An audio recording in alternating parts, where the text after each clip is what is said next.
Oh, no, You're going to Facebook Live and everything. Excuse me? But it's just to like order it. What? I signed Tell me Gary. that. That would have been an extra fee if I knew it was going to be on Facebook Live. Oh, you're staying? I'll be in it. Oh, you? Do you want me to introduce you? So much pressure. Scott. All right. This is where you guys all clap.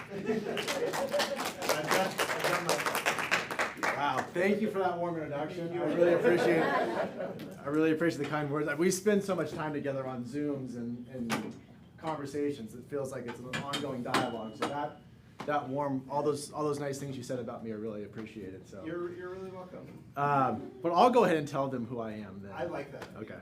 So, well, thanks for having me. Thanks for the invite, first and foremost. But you guys have a great leader. You guys are surrounded by great leaders here. So keep him around here because he's doing amazing things. Try. So my name is Scott Ostrode. Yeah. Good luck. So my name is Scott Ostrode. I wear a couple different hats in the real estate industry. I am the team leader of the Roseville office, so I had the same job as Jason for the Roseville office. But I'm also a salesperson as well. So in that world, I've been working with Keller Williams. I've been licensed since 1998. I've been with KW since, it's either the end of 03 or the end of 04. I always forget. And in I run the Roseville office. My sales team and myself reside mostly out of El Dorado Hills. You guys know where El Dorado Hills is? Okay, so basically we're a suburb of Sacramento. We're 25 miles outside of Sacramento, and we kind of service that Sacramento County, Roseville, Rockland, El Dorado Hills, Folsom, Granite Bay, Elk Grove is kind of our service area down there. And we run a really warm business, meaning the overwhelming majority of the clients that we work with or that we close escrow with on an annual basis are people that we know, love, and trust, that we've worked with in the past, that we built relationships through church and sports teams. And the other big pillar of our business is agent referrals, which is that we network with real estate agents, Keller Williams agents, and others from both locally and around the country to generate referrals so that people are coming our way. They know that they have a trusted source, and we have people coming this way. We know that we have a trusted source. In fact, I sent you one yesterday as a result of that. But to kind of put it in perspective is last year, so my team, there's three sales agents. Last year, we sold 132 houses. So, yes. And here's kind of the better part of that is of those 132 sales, I went on 12 appointments last year. So there is a path, which we can kind of get into later on if you guys choose to go down it, is you can do a tremendous amount of work on your own to go generate business, and you can empower others through you to go close transactions as well. So even though I'm doing this role in Roseville, 2020 was our best year in business to this point, and then 2021's bottom line number will be the best year that we've ever had. So the things I'm going to share with you today, I'm coming from a person who's been there, done that, and still doing it, just from a kind of a level of credibility that I'm still out there in the field doing these things on a day-to-day basis. So Jason asked me to come in specifically to talk, because you guys are doing this contest, right? So you guys all showed up just for the 5 free tickets, right? Okay. I'm good with it. I was going to say it was 9. you don't get it. We'll work on. I thought it was the guest speaker in the topic, but it was the 5 free tickets that got you here. So be it, which is a really cool contest. And what's the prize of the trip to Mexico? No, not that one. Oh, okay. free lunch with you?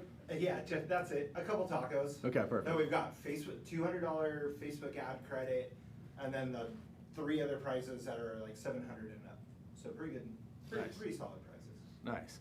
So outside of the prizes and the free tickets, I want to kind of do a little bit of create your own adventure as we go through today. I've got plenty of stuff prepared, but really before we hop into any of that, I want to know what you guys want to know about today. So this is meant to be class participation. This is meant to be interactive. This is meant for you guys to ask questions, to if I'm talking too fast or I use a term you don't recognize, ask a clarifying question. If you need me to go back, and if there's any particular anecdote that you want to share where you've had a real life experience with some of the stuff that we're talking about, I want to hear that as well. So as I kick things off, besides the free tickets, what was it that got you here today? Why did you show up on a Tuesday afternoon for a couple hours to listen, to be in this room? Yes? To get information about listing houses and to learn how to run the business. Perfect. What's your name? Carrie. Carrie, nice to meet you. So, take more listings, is that kind of the gist of that? To get yeah, to actually get listings. Got it, okay. And the procedure. To get listings, okay, perfect. Okay, somebody else? Not, that should be plural, not get listing. Probably want to get more than one of them. Okay. Okay, what else? Get more knowledge. Get more knowledge. So let me drill down a little bit more. More knowledge about what specifically? Because you basically get confidence. You get confidence when you get confidence. If you know what you're doing, then you naturally come off confident, right? Okay. So I just want to get more knowledge about these things. Okay, so I'm going to write down knowledge equals confidence.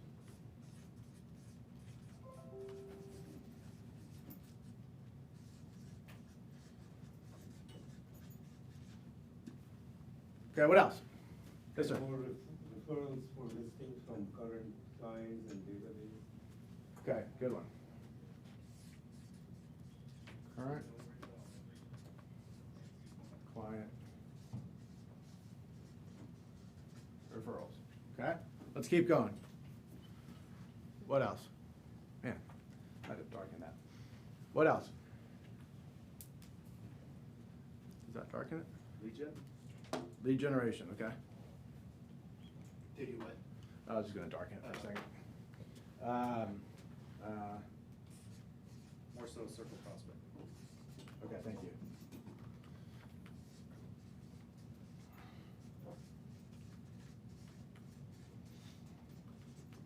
Okay.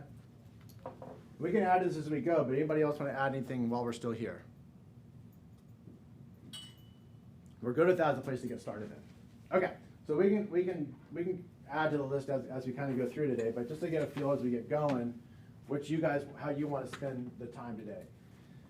So let me get a feel for who all is in the room. So how many in here have been in the business greater than 5 years?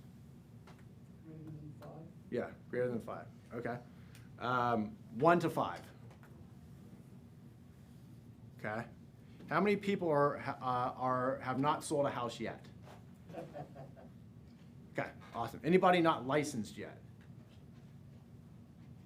Okay, good. So that's a pretty. By the way, as I asked that question, what you got your demographic is typically who shows up.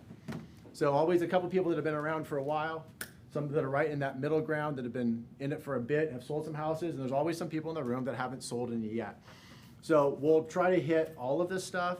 Hopefully it's applicable to each of these these 3 groups that we just talked about. So the idea that the map that I had for today, which you guys just helped me with, is let's talk about where to find sellers. Then let's talk about how to convert them. And then once we have them, we converted them to a client, how do we create an endless stream of referrals from them for the rest of our careers?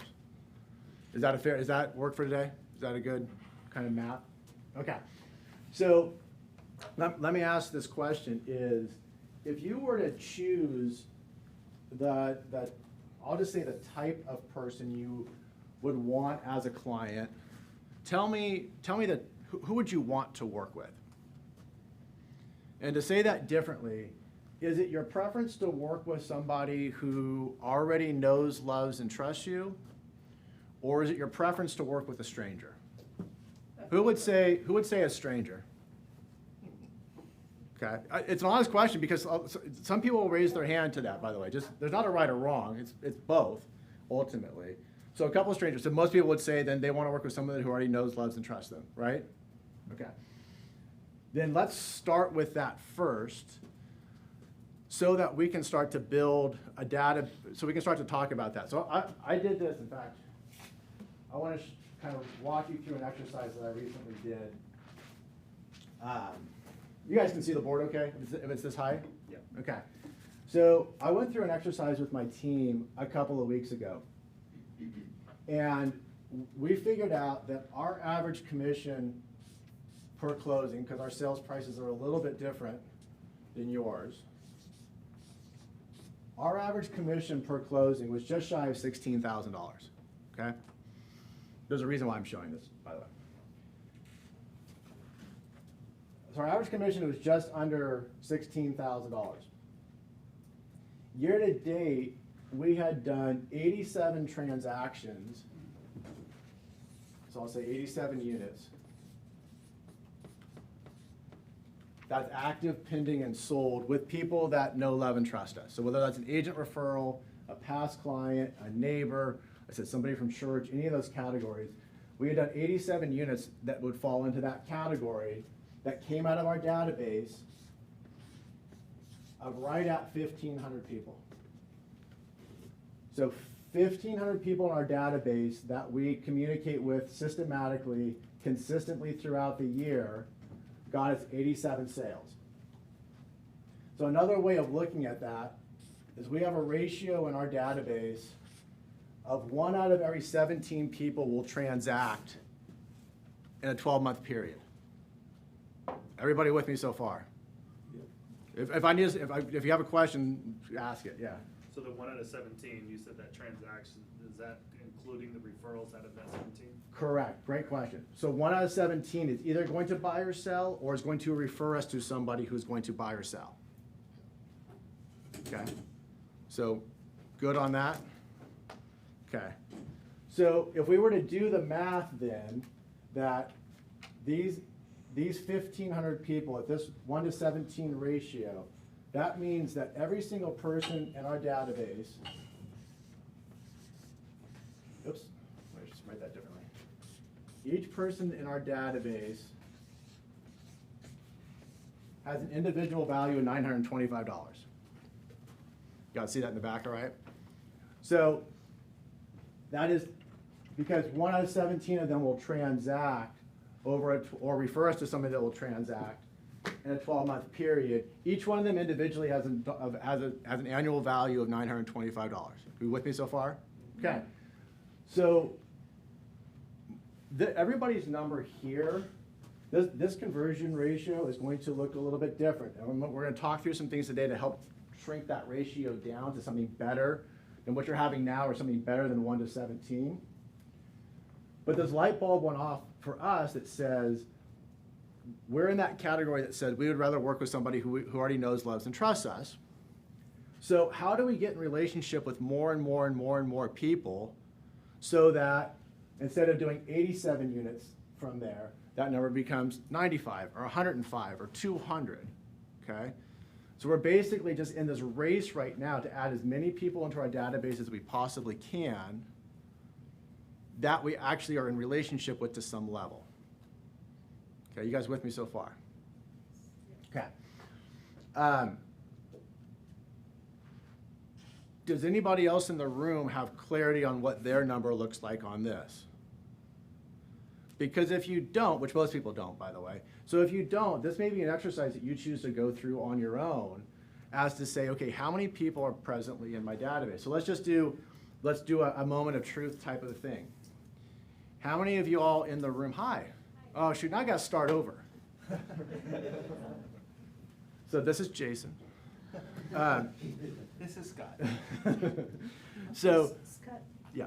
can you tell us about 925? I just missed it. Yeah, so basically for, here's what it really looks like. If I took 925 times this ratio, I would have gotten that number. So for every one person that goes in there is worth $925. For every 17 people that are in there, I get one sale. For every sale, I get $15,961. How do you get the ratio? I divided 87 units into 1,500 people. It's like 17.25. So for every 17 people out of this 1,500, one of them is going to either buy or sell or refer me to someone who's going to buy and sell.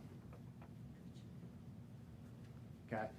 So this is what I started to ask is that, and this is just, let's just be honest with each other. How many people in the room do not have a electronic inputted into a system database? Jason's not looking, he's gonna close his eyes. Sorry. I was Okay. pointing at people. I'm gonna, okay, I'll just say this. There's a chance that somebody in this room does not have an electronic system for your database. So if this resonates with somebody, this is for you. Go get an electronic database, okay? The reality is, all of us have one to some extent. We've got our phones, have contacts in them.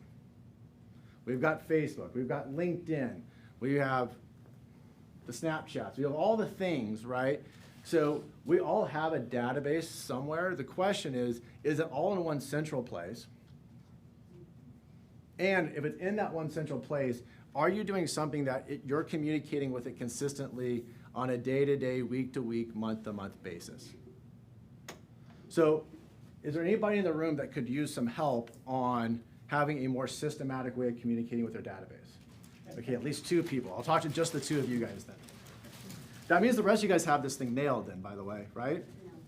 Okay, only 2 people are honest then, okay. That's fair.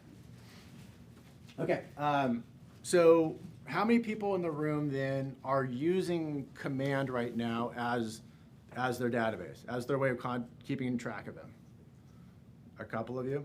Who's using something other than Command? So, what is it? Brevity. Brevity, okay. My address book in my computer.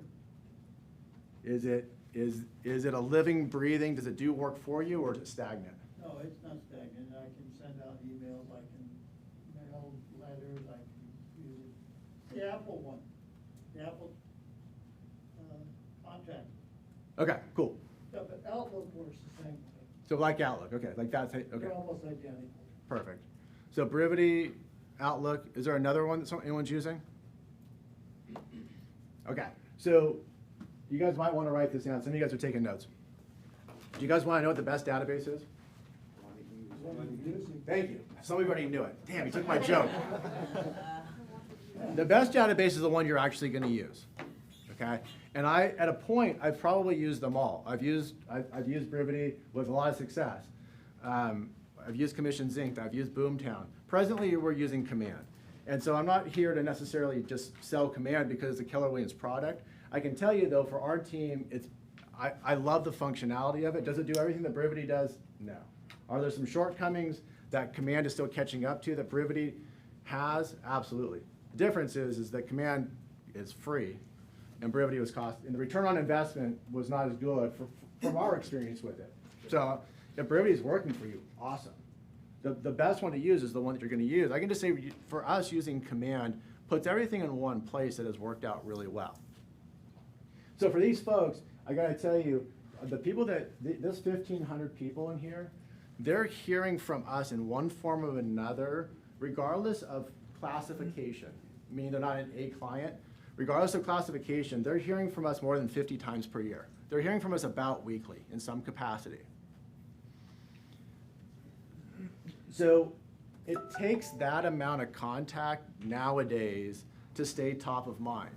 You guys, you all watch TV, you listen to the radio, you're on Facebook. How many times are you seeing an ad pop up, or even on TV right now? Like, I watch a lot of television, but I can't watch a football game without there being an ad for Zillow, or without there being an ad for Open Door, or even for Realtor.com. And those are just on TV. Those aren't even targeted to me. I'm just a consumer watching a television program. How many people then are on their Facebook feed having these things pop up? So the reason why we stay in such constant contact or such top of mind with our folks is because we know that they're getting inundated by everybody else at the same time. And the only way that we can protect ourselves, that these people think about us before they think of somebody else, is by being on top of them every week with some sort of message. Okay? So tell me how you use Brevity to stay in contact. Like, what's your 33 touch, or what is that piece of it? What does that look like for you guys? Auto plans? Are you talking about like each specific item? Well, like what's your cadence for communication with the people that are in your database? Well, we obviously do the 12-month mailers that go out. We Okay. have 12, So let's just say, so one way of doing it is, so what do you send out monthly? it's just a monthly newsletter. Okay, so a monthly newsletter, now you've touched your people 12 times in a year. What else you got? DTD2 system. So DTD2 is what? 4 calls, or 4 calls a year, 1 call a quarter. So everybody in your database can expect to get a phone call from you every 3 months. Correct. And a text message every 3 months as well. So both. Yes. So they're hearing from you verbally or by text 8 times per year. Correct. 8 times plus 12 calendar touches is now 20 times a year they're hearing from you. Okay, what else? And then purchase anniversaries, if we have the information, wedding anniversaries, birthdays.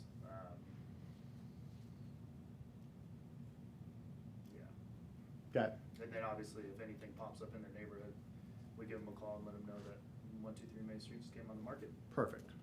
Perfect. So they're hearing from you 20 plus times a year. It's literally the 36 touches. This is 36. Okay, perfect. Okay. So for you guys that aren't doing that at this point, pretty simple to get to 36 touches just by following a system just like that. So if you're looking for some place to start, the first place to start is get everybody into a system. Command, Brevity, Outlook, whatever your thing happens to be, and then immediately get them on some sort of an action plan, and Command will call it a smart plan, that is, so that this cadence is taking place with them without you even thinking about it. That they can get that monthly newsletter without you doing anything. I can tell you what ours looks like is we do a monthly postcard, we do a monthly what's happening in the real estate market. So that's now 24 touches. We do a monthly whatever the holiday of the month is. So Halloween, Thanksgiving, Christmas, whatever. So there's 12 of those. So we're up to 36. We call them 4 times a year. So we're up to 40. We do birthday cards, texts, emails. So we'll just count that as 1 touch. We'll do anniversaries on their home date. That's another touch. We'll mail in that one. Actually, we do a CMA for them on their anniversary. And then we do pop by. So we would typically do client appreciation parties. For obvious reasons, we pivoted away from that, and we actually found that doing the pop by stuff was more impactful than doing the client appreciation parties.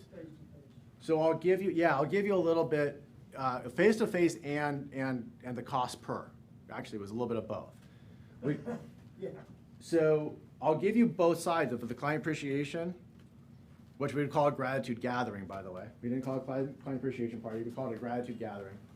So client appreciation on one side and the pop buys is that the pop buy was that it's face to face. It's one-to-one interaction. So whether I'm coming to your home to drop something off or I'm coming to your place of business to drop something off, I now have an opportunity to make some connection with you, to build some rapport, to make myself more sticky to you.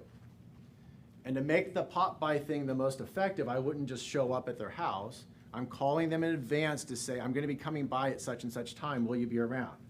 By the way, that's 1 more touch. Then I've now taken, now they're with them. So that's 2 touches for the price of 1. There also may be some follow-up that happens as a result of that, because now I've had a conversation with them and they say, hey, I do have a friend that's looking for the such and such, or I sure would like to go out to lunch with you, breakfast with you, whatever. So maybe I'm getting 3 touches for 1 event. And typically our pop-by gifts are gonna cost somewhere between $4 and $7. So it's a very low expense. Like the most recent one we did, I could have brought one actually today because I have extra ones still. We did little jars of honey that just had a little sticker on there that said, ask me, if you want to know the buzz about the real estate market, call me. Right? Something like, super simple. We do Girl Scout cookies every year. So now we're supporting the local Girl Scout troop and we're passing out the cookies. We always do Thanksgiving pies. So our big expense each year is the Thanksgiving pies. That one costs more. That's going to cost us somewhere between $9 and $11 for what we do because we buy from a local bakery. And we'll go and we'll deliver. We don't do 1,500 of those, by the way. We'll do somewhere around 200. We ordered 250 this year. But we drop off the Thanksgiving pies every year with that one too. So we're getting that face-to-face interaction. We're building a rapport. We're building a relationship with them so that we become more and more referable as we go through. Does anybody else have any other pop-by ideas, either that they've done in the past or they've seen other people do that's a good one? Yeah, in the I back. have a question. So when you do pop-bys, do you have to actually see them face to face, or you just drop it off? My goal is to see them. Oh, see ya. Your goal is to see them. My goal is to see them. Do I see them every time? No. Do you still leave it though? Yeah. Oh, okay. Gotcha. From a leverage standpoint, I can't see them all ultimately. I'm gonna call them in advance to let them know that I'm coming, but if I can't coordinate the actual face-to-face piece, I'm still doing the leave behind. Okay, I see. All right. Yeah. Makes sense. Do you do this in the evening? It would depend. Yeah. So typically we'll batch them that, some of them we'll do, like if we're gonna go to their place of business, we'll batch them so we're doing a bunch of them during business hours, and then we'll do nights and weekends if we have to. Does anybody have, any else have any other pop-by gifts? Yeah. One of our top agents in the office, Hans, he makes phone calls all day long to his database. They're carrying phone calls. It's not, hey, I want to do real estate. He just wants to talk to them, see how they're doing.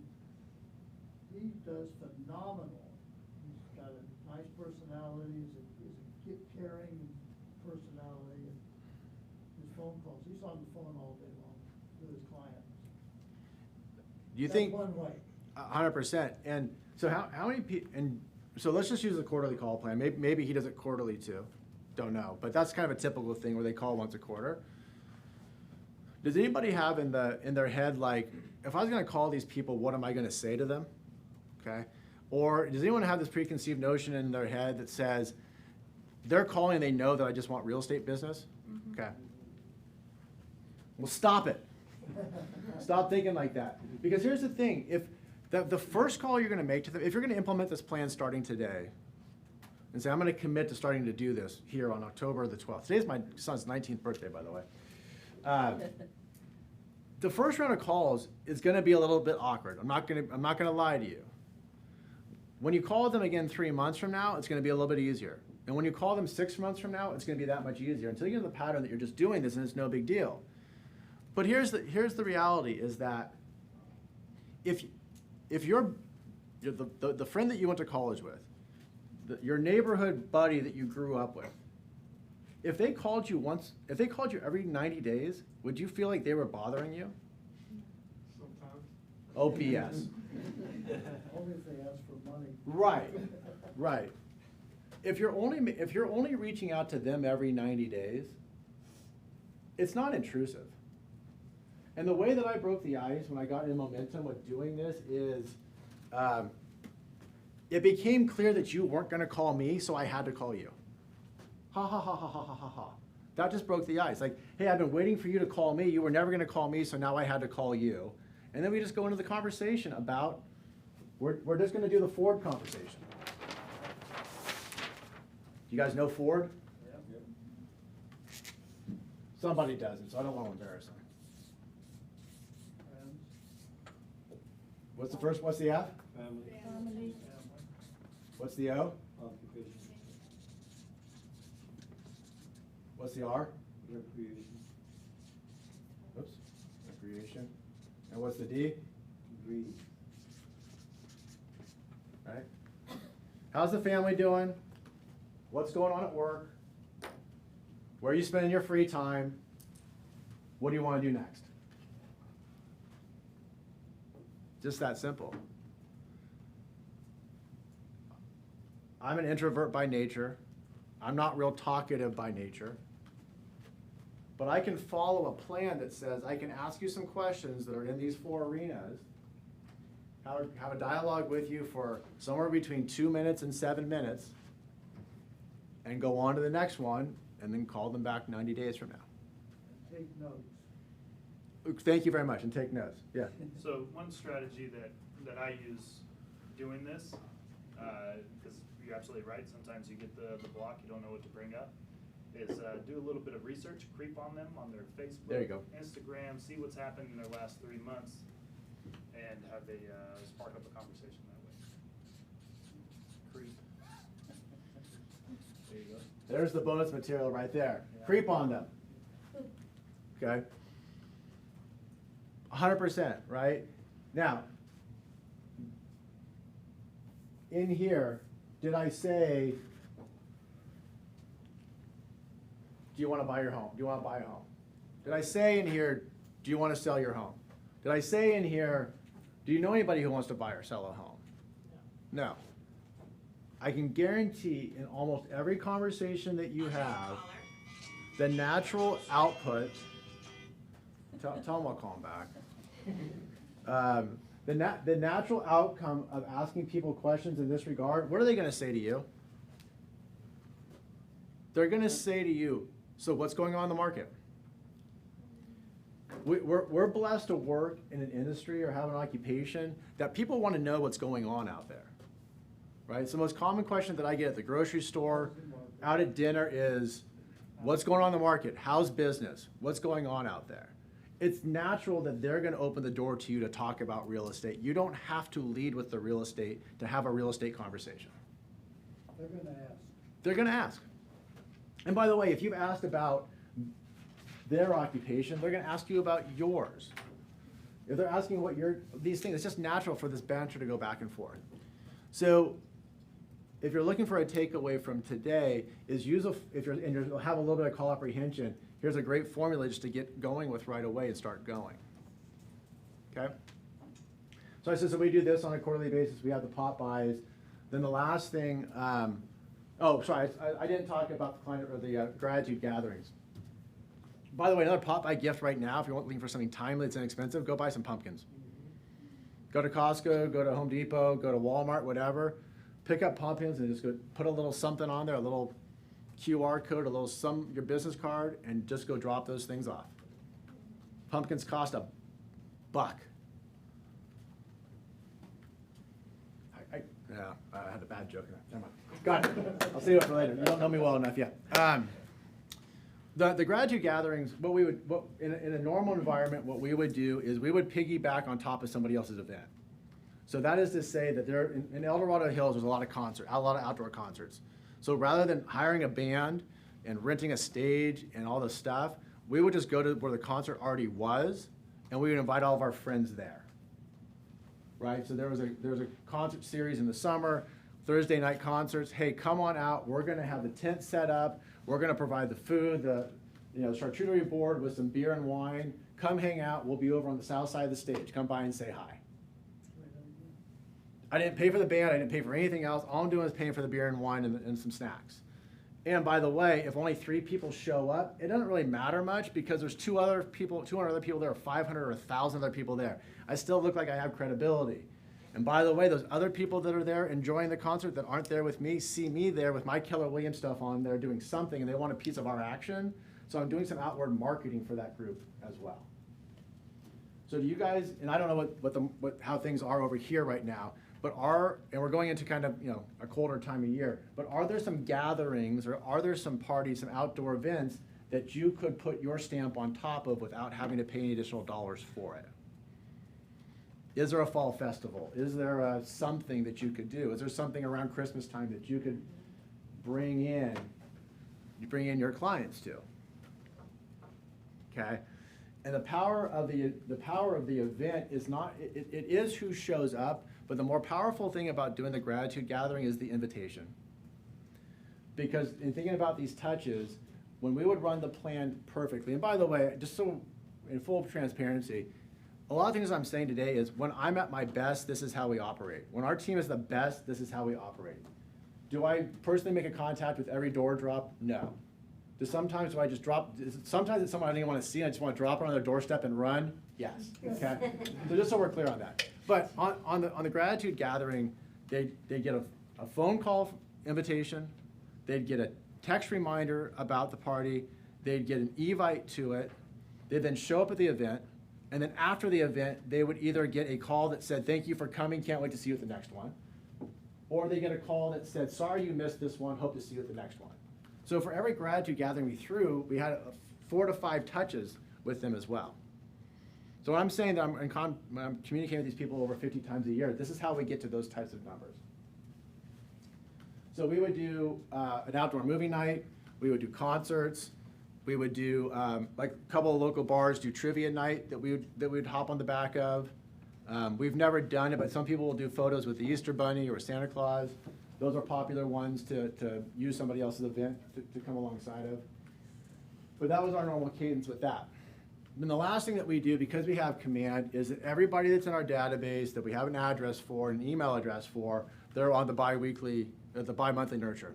So they're getting pertinent real estate information emailed to them specifically about their neighborhood or the neighborhoods in which they like twice a month.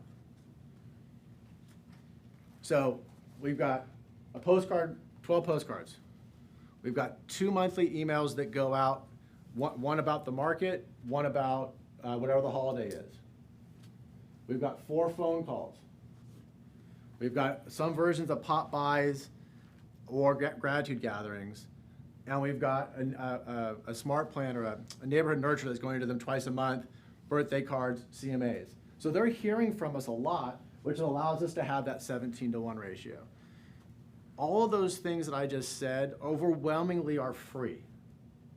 The only thing really in there, besides time, the only thing that's really costing me money is the pop buys. The postcards cost 50 cents a piece, so those add up. But it's a very low spend to stay in really tight communication with a very large group of people over the course of 12 months, over the course of a lifetime. Just gotta have them in your database. I'm sorry? You gotta put them in your database. Yeah. Okay. Read it. So, am I overwhelming anybody yet? Not yet. Okay, not yet. Okay. Am I encouraging anybody yet? Okay, I guarantee you that if I can do this, you guys can do it. It's not really tricky, it's just taking the time to do it. So step 1 is get them into the database. Number 1 is pick a database, yeah. What if there's some situations where you have to remove a couple people from your database? Like what makes you go through that thinking process of who goes in there and who doesn't? Yeah, great question. So the question was, how do you decide who's in there, and if you had to take them out, how do you go about that? So every now and again, someone will say, stop. Stop calling me, stop texting me, stop whatever, stop this thing. Fine, not a problem, no offense, just I'll take you out, not a problem. It doesn't happen often, by the way, but if they ask to come off, we're taking them out. Sometimes people will ultimately leave the area or some reason like that, whatever. Some people might choose another real estate agent to sell their house. Frankly, I still continue to market to them. It's not really often that somebody comes out, frankly. Unless they've asked to come out, I'm probably not taking them out. What if somebody ghosts you for a long time, especially if they've been responsive for a while, and then all of a sudden they just ghost you? I don't care. So, I don't care because it's the ratio. At the end of the day, that still says that 16 people didn't choose me. 1 out of 17 did, 16 didn't that year, that time frame. And by the way, they might have chosen somebody else. Right? One of our really good friends right now, who I thought was a really good friend at least, just listed their house with somebody else, right? Their excuse was stupid, but they just said, we don't want to do business with friends, we want to do it with a stranger. Whatever. They're still in there. are you still friends with them? Yeah, no, I am, but I do think about them differently. The good part is, oh shoot, you're recording this. Never mind. Yeah, no, we are, but in that particular case, I'll tell you, is this particular family, the guy, well, actually, just say the couple for that matter. All of their best friends use us. All of their best friends have transacted with us at some point in the last 3 years. Of his circle, like his golf buddies, they all work with us. They chose not to for some reason, but my guess is they would still refer us. They didn't choose us, but I would make a bet that they would still tell their friends or their coworkers that the Ostrodes are good people. So I'll stay in touch with them. And I'll give them some stuff next time I see them about why didn't you do this. But they picked the agent they picked, they got what they deserved, so it's all good. Right. But yeah, that was a very long way of saying is that it's really hard for someone to come out of our database. In fact, we're constantly going through to make sure that we have the most up-to-date email address, not so much email address, the most up-to-date phone numbers and mailing addresses. Because people move and we don't know it. So how often do you do that? Like, It never stops. never stops? Yeah. Now, I've got administrative help that does that, right? I'm not physically doing that myself. So don't get caught in the weeds on that. Don't worry about that piece unless somebody else is going to do it for you. It's okay. Like, an electronic touch doesn't cost me anything. Text message doesn't cost me anything. If I mailed a postcard that went to the wrong address, okay, I wasted 50 cents. Right? And I'm not dropping off a gift to their house if it's not their home. So there's not really any cost for it in that sense other than me just losing touch with them. Any other questions on this? Okay, so this is what I started to say was, step one, have a database. Pick the system that you're going to use. Right? Command, Brivity, just something that lives and breathes that can do work on your behalf. Which is to say an Excel spreadsheet is not that. An Excel spreadsheet cannot send out market updates. An Excel spreadsheet can't send out the neighborhood nurture thing. The Excel spreadsheet can't remind you that it's their anniversary. So it has to be something that's dynamic. If somebody unsubscribes to your email, do you take them out on other things? Yeah, I'll take them all the way out. Or completely? Yeah. If they don't want to hear from me, I'll just take them all the way out. Yeah. And again, it doesn't happen often, and when it does, we just honor it. I don't even ask a question about it, just go on to the next one. Scott, what do you look for in a database system? Like, what's the make it or break it for you? Yeah, I'm actually pretty simplistic on it. It has to be able to send out that electronic touch, and it has to remind me when I need to do something. That's really it, okay? Every database is gonna have a place to put a name, phone number, an email address, a mailing address, a birthday, an anniversary. Like, most of them are gonna have those types of components. I just need something that's gonna work on my behalf when I'm sleeping or when I'm not thinking about it, and then prompt me to do the task when it's my turn to make the phone call or the thing that I'm supposed to do. The key is to remind you, and I know that my database can't remind me, neither can Outlook. Top producer for years did. Mm-hmm. And the top producer can basically command, because they had a couple steps, they had E-edge and then command. Yep. Which Okay. is the same thing, it's a touch. That's right. And it can only be done with a computerized program. Don't trust yourself to do it. Right. Right? Don't trust. So then we mail a postcard every month, but that happens outside of the way that we do it. It could go through command. We don't do it that way. We happen to use a different source, but at a point we'll absorb that in too. Yeah. Do you treat everybody the same, the strangers or the people you pick up from the cold calls? Yep. Or your ex-co-workers or friends to good friends or family friends or, I mean. Great question. No. So ultimately, of this 1,500, so just so that I'm kind of putting this in perspective, that 1,500 is a combination of people that know, love, and trust me, know, love, and trust Mike, Leisha, and Michelle, the other people on my team. Okay? I'm responsible for 250 of them where I'm taking them to lunch, taking them to coffee, inviting them to happy hour. They get the extra special treatment. There's 250 that I'm in charge of where, in fact, I can even show you on my phone in full transparency. This week, I'm supposed to be calling everybody that's with the last name of, I think it's M and X. What is it?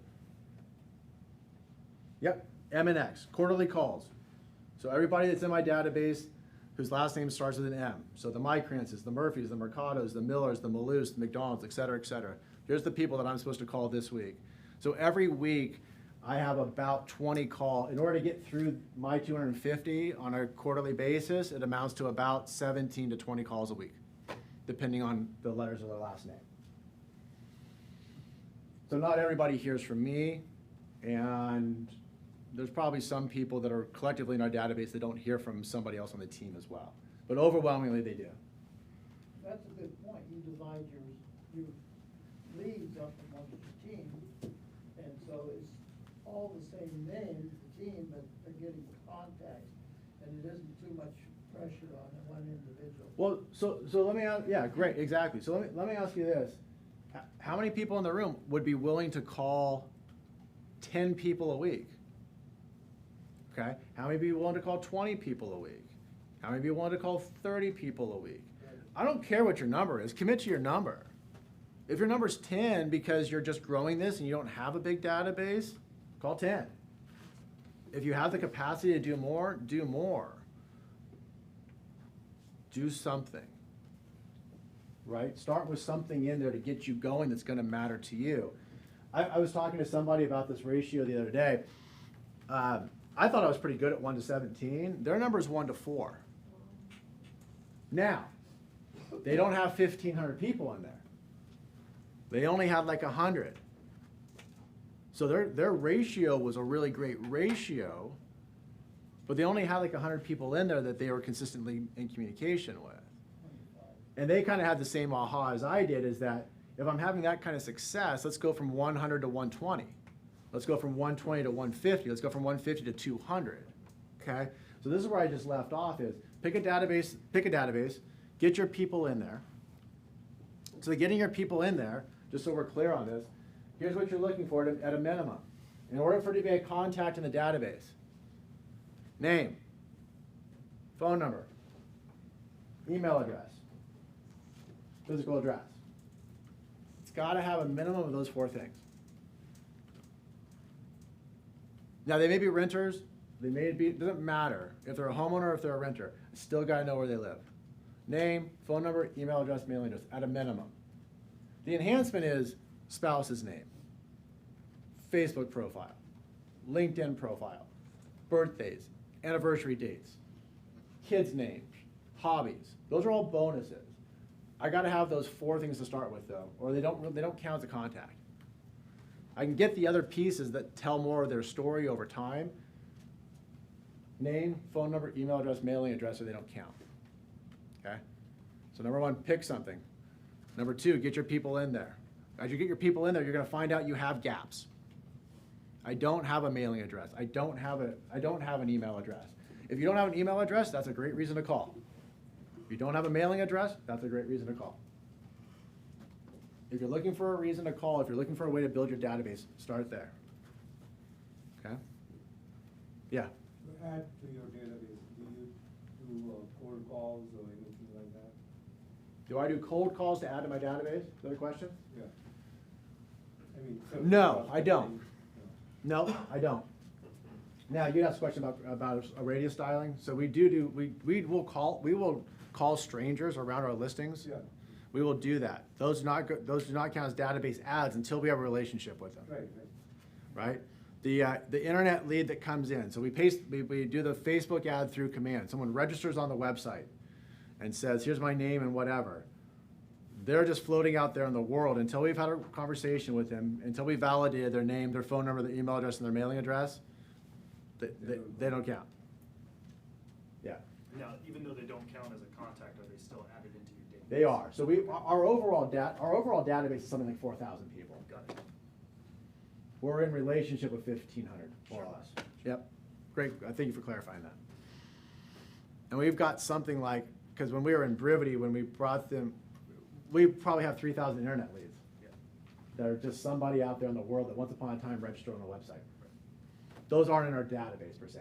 They don't know, love, and trust us. You can classify people in your database. It's really easy to classify. Oh yeah, we'll just tag them as that. Yeah, and that's. Past what client, you client really- referral. Usually your primary ones.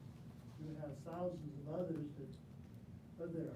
So, in the millionaire real estate agent, right, they'll put it in basically those 2 classifications. You've got your Mets and your not Mets. So this number is going to be, whatever, 100, or this number is going to be 1,000. So the not Mets are the people that are in your, maybe if you're farming an area, like I said, internet leads, radius dials, whatever. The people that, if you ran into them or they ran into you at the grocery store, they wouldn't recognize you. These are the people that probably you would know if you saw them face to face. Okay. Okay, so you picked a database, you put the people in there. You're now completing contact information, name, phone number, email address, mailing address. Okay, then the next step is you're going to get to a number by doing that. You're going to get to a number that's 100 people, 200 people, 1,000 people, whatever it is. I guarantee you it's not complete. I guarantee you that that's not the complete representation of your contacts. So if you're looking for the gaps, if you're looking for the more people, go to your Facebook friends. Who are your Facebook friends that never made it into Brevity? Who are your Facebook friends that never made it into Command? Like I said, Instagram, LinkedIn. We're actually having a lot of traction with LinkedIn right now. I don't know why. We're making a lot of relationships in LinkedIn. It's blowing up right now. Yeah. Like everyone, even outside of real estate, I hear a lot of people saying LinkedIn's out of nowhere gaining crazy traction. Yeah. I think everyone's tired of the other ones. Could be. Yeah. Could be. So who are the, okay, so that, and then there's this one. I mean, shit, I've got like, I don't even know, I have lots of contacts on my phones. Some of them are redundant. Some of them is just a first name. It might just say Flynn in there. Who the hell is Flynn? Like, filter through the garbage ones. Not that one, that's a really good one. Filter through the garbage one. But there's people on your phone, right? There's the people that, here's a great time of year for this. It's the people that you would mail a Christmas card to, or the people that mail you a Christmas card. I guarantee there's gaps in there. Who do you do business with? Who cuts your hair? Who does your nails? Who do you drop your dry cleaning off to? Who cleans your house? Who does your yard maintenance? So when we went through this deal, going back to this ratio, our goal for the month of October, we started in the middle of September. So the middle of September to October 31st was to take that number from 1,500 people up to 1,900 people. So between us on the team, we just said, how many are we committing to each to build that 1,500 up to 1,900 to do it? So start looking for those gaps. I can tell you my most recent one. My son's my 19-year-old is a sophomore in college, but my daughter is a senior in high school. She had homecoming this last weekend. So they're at the park taking the photos. If you guys have experienced this yet, if not, it's really sad when your little girl is getting dressed up to go to her last homecoming. But I'm looking around the park and the rest of the families, I'm like, you're not my database. You're not my database. You're not my database. I know you. My kids have been in school together maybe since they were in kindergarten, but for some reason they never made it in. So I'm like, I just picked up 3 more. So then what I did, because I'm a creep on them, I went and I looked at the photos of everybody's prom or homecoming pictures. And I'm like, I know that kid, I know that kid, I know that kid. And all of a sudden, we're getting a lot of more people in there. We're building we have the opportunity to build a lot more relationships that way. Okay? Who do you go to church with? What do you do for fun? So who do you hang out with? Like, who do you go to church with? If your kids play sports, get the roster for the team that they're on. If you are on the PTA for school, get the school roster for what's going on. Right? There's all sorts of ways to build relationships up there. So for us that like to build our real estate business around referrals from people that already know, love, and trust us, here's a great way to start adding a lot of people in there that you can systematically talk to over time to yield results. Okay? We good on that? Did I get your attention to go take action on that? Okay. What about out of the area and out of state? We'll let you know. Okay, perfect. I'm going to come right back to it. Okay. So here's what I would say. Let's take a pause for a second. I appreciate you guys showed up here today to come into the classroom and have a conversation and be open and honest and share some ideas and absorb this stuff. My goal for today is that you take action on something that we talked about. Okay. So we've been talking for about an hour at this point.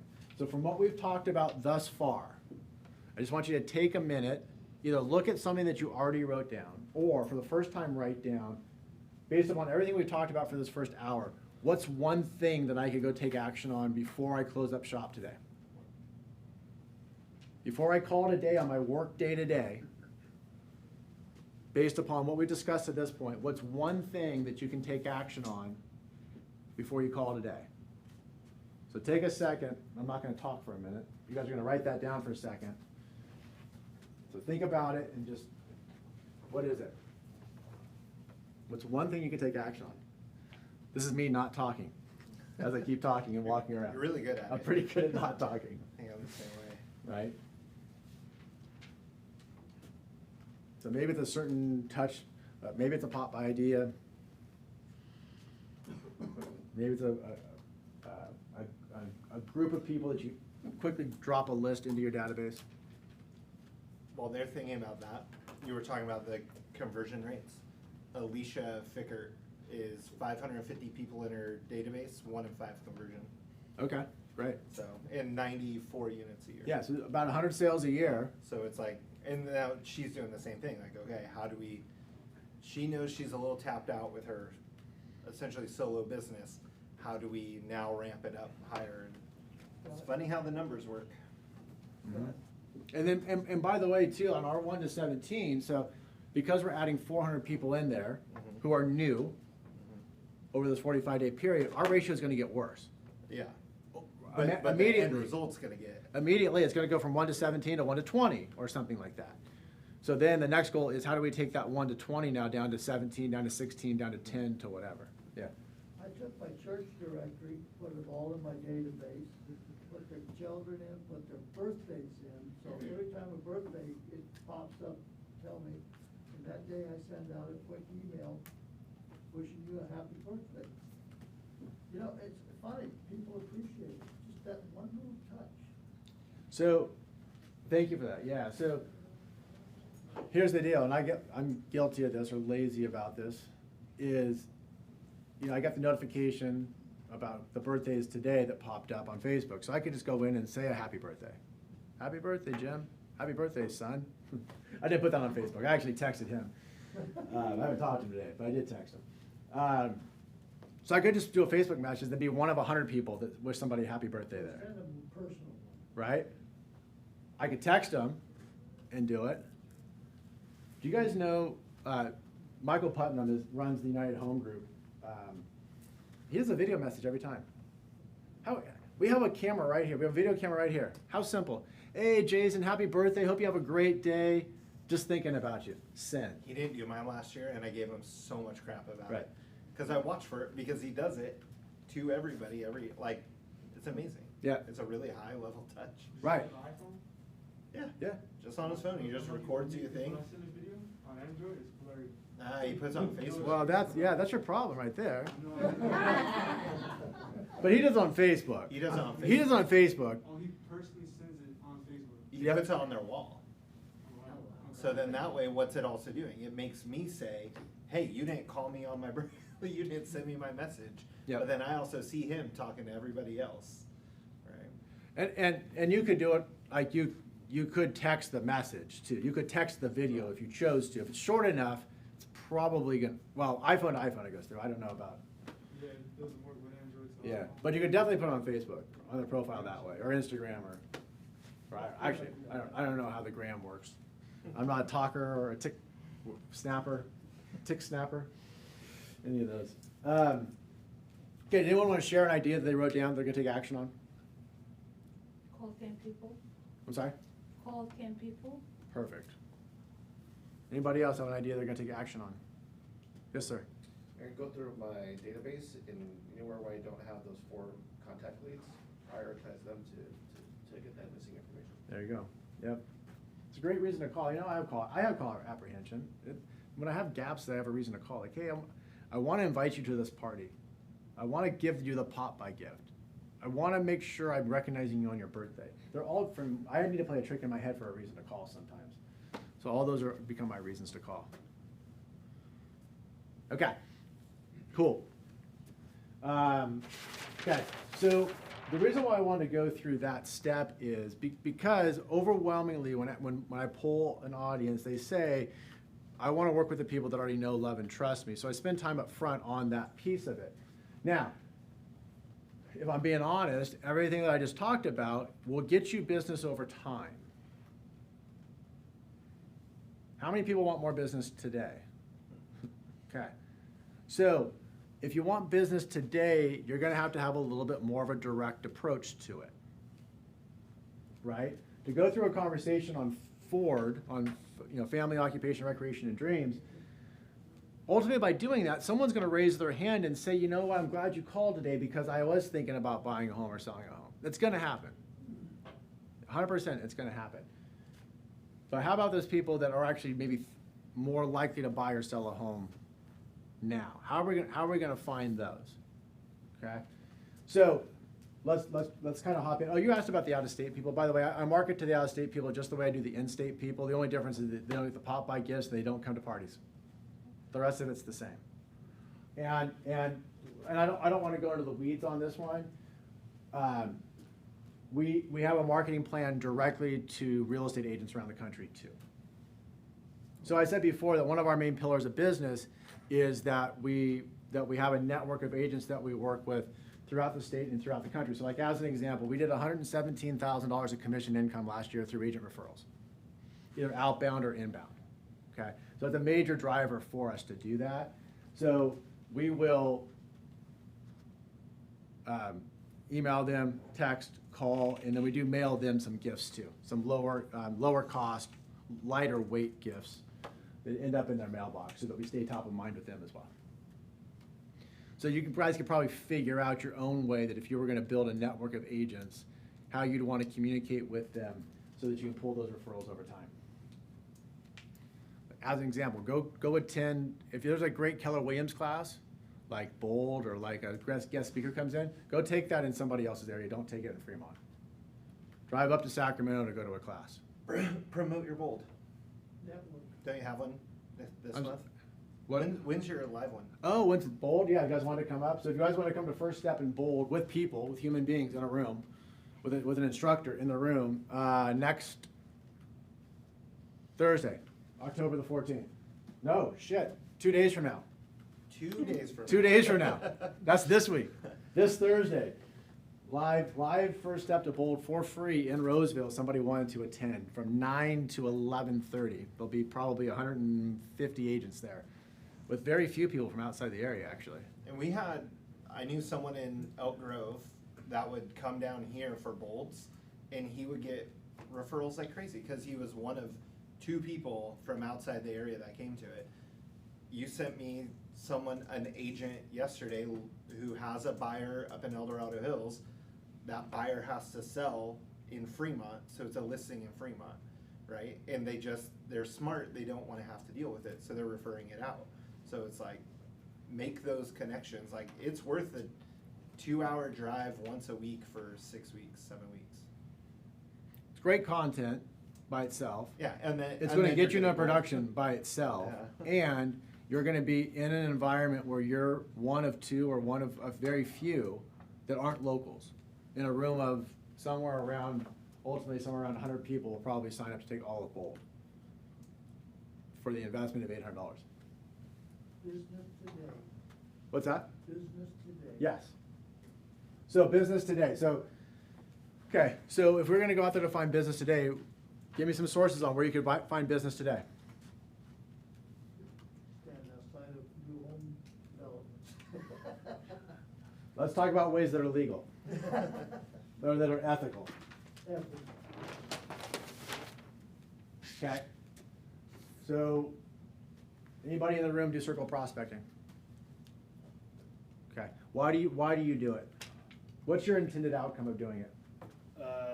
The intended outcome is just to have a conversation to add people to the database to build the relationship. Okay.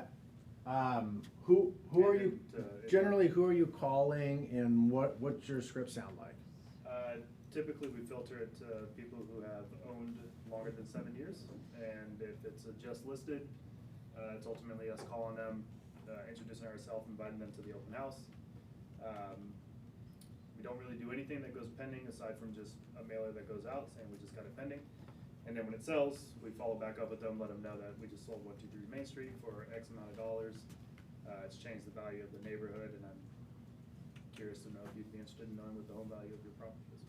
Okay. So by doing that, do you find right now business? No. You do not. Okay. So let me flip what our script looks like a little bit different.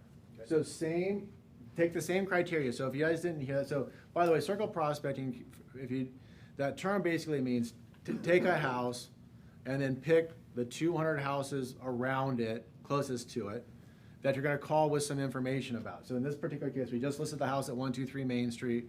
We're having an open house on Sunday. We'd love for you to come take a look at it. Something like that.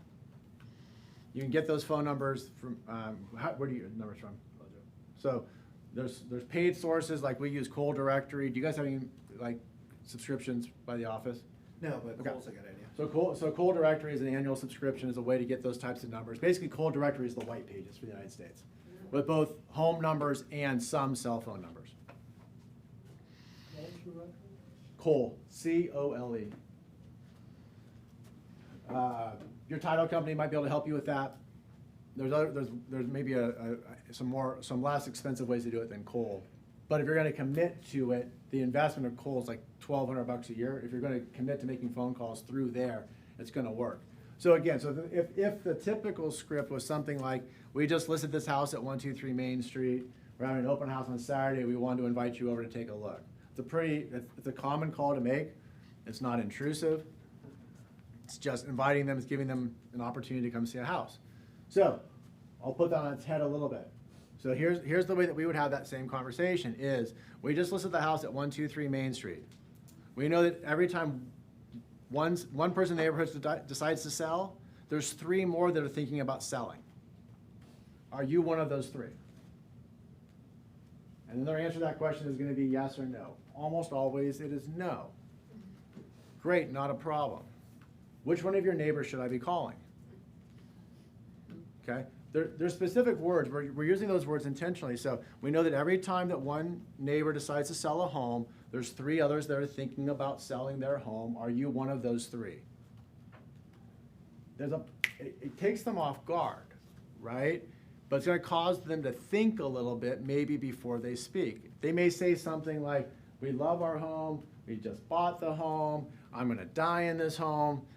Doesn't matter. It's probably gonna cause them to answer it in some capacity other than just, are you one of those 3? No. Chances are they're gonna add some context to how you ask that question as to why they're not thinking about selling. But the next question is the more powerful one. Okay, if you're not one of those 3, which one of your neighbors should I be calling?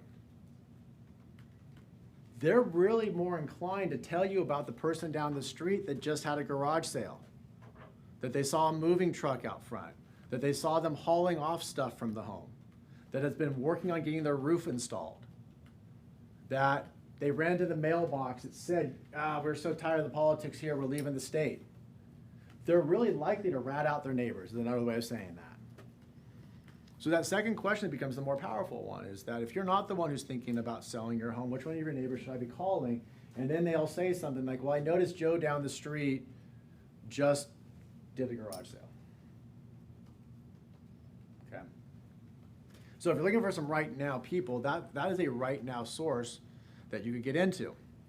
By the way, I'm specifically talking about garage sales. We have made, do people do garage sales over here? Okay, just want to make sure I have the right audience. So every time I see a garage sale sign, if I'm bold, I'm going to pull up to that garage sale and go talk to the homeowner. If I'm not bold, I'm at least going to get their address. I'm going to follow up with them afterwards to see if they're actually thinking about selling their home, or if they're just getting rid of their junk. But a lot of people will do a garage sale, an estate sale, whatever else before they're thinking about moving. And to say that differently, they'll do the garage sale before they think about talking to a real estate agent. So if you're looking for some right now business, a garage sale is a way to get some right now business. Curbside pickup too, people put stuff out. There's a good one. Curbside pickup. Yep. When you see all the stuff out there. Okay. So let's talk about some things there's a couple of ideas in there. What's going on with open houses over here right now? We're doing it. Doing them, okay. Anybody doing open houses with success over here in converting clients right now? Open houses, especially because we were way more locked down than you guys. When they opened back up, I mean, we had people, you know how we always talk about like 1% will walk in and want to buy it? It was way higher than that. Yeah. And we've been experiencing the same things. Open house traffic is a lot higher, and the conversion of someone walking through that front door that actually has an intention of buying and selling is way higher. Especially if it's your listing, but if it's not your listing, don't think about that. Like, because they're walking in wanting to talk to the listing agent they're trying to work directly. They're with trying to the get listing preferential agent. treatment with working with the listing agent. Okay. But we're seeing some of ours be able to convert them right over, say, I know the listing agent, he's actually not going to represent both sides, so you should talk to me and let's do this. And we had a brand new agent, did his first open house, 1.8 million, closed it. First, Jerk. well, yeah, first solo open house. Yeah. Okay, so open houses are a fundamental lead generation, lead conversion source. With somebody coming in that home is truly thinking about buying a home. It's not new. It's just I think we got away from the fundamental. Either we were shut down so we couldn't do it, or just got away from the fundamental that it actually works. And it's been proven again right now how impactful doing an open house can be. Do you guys do like any sort of shadow? How would someone here find an open house if they didn't have a listing? It's mainly networking and mainly networking with the Medford team. So, but it's networking with agents, newer agents, get with Bradley. Bradley will help you get with the right people. But we generally have enough within the office. So you see more and more having more open houses than we have agents wanting to do them. Okay.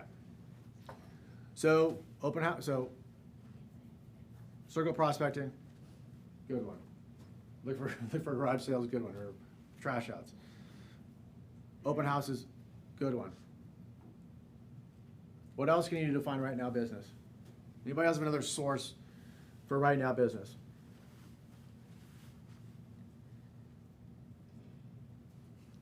Have you heard someone getting divorced?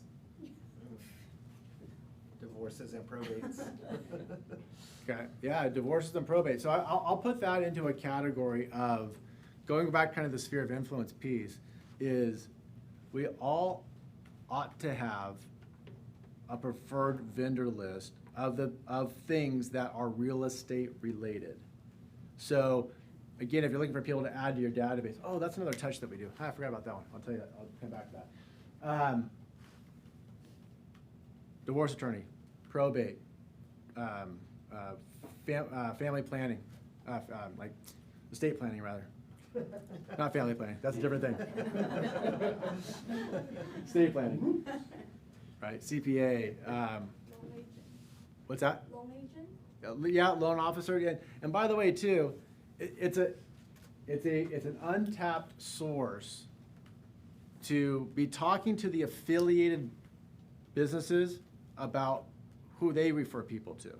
So your natural hazard disclosure rep, your title rep, your escrow officer, your loan officer, all those people have spheres of influence. They have to refer that business to somebody. Most real estate agents don't ask the affiliates for the business. Want to know something crazy? So that referral that you sent me yesterday, they're talking to an agent in our office about selling. That guy's a loan officer, and he didn't go to a local loan officer. He wants to sell his house. He didn't even talk to a local real estate agent. Really? He talked to his real estate agent in another city, and then she said, "Let me find you somebody." Connected him to another Keller Williams agent, but he works for a major bank in our area. He's a loan officer, and I can guarantee you none of his agents have asked him if he is ever thinking about buying or selling a house. My mind exploded when he told me that yesterday. That's a great, yeah. So for a $1.8 million house, that's like a, I don't know, $40,000 commission. Yeah. Because maybe nobody else in his world asked him. Yeah. So you can go around to all the banks, talk to the loan officers. Most of them don't have anybody. People come in all the time in their own bank, say, I'm thinking of buying a home, I want to get approved for a loan. And talk to those loan officers in the banks. They're the ones that most people don't touch, and you should reach out to them. Totally old school and completely valid. I went in, how many people go into the bank to deposit checks? Am I the only one left? Like, yeah, mobile deposit or go to the ATM. Like I went into Wells Fargo the other day in El Dorado Hills talking to the teller, and Henry, the loan officer, sitting over there, and he's got somebody at his desk that he's talking about doing a loan, and the person sitting in the reception area is waiting to go do a loan.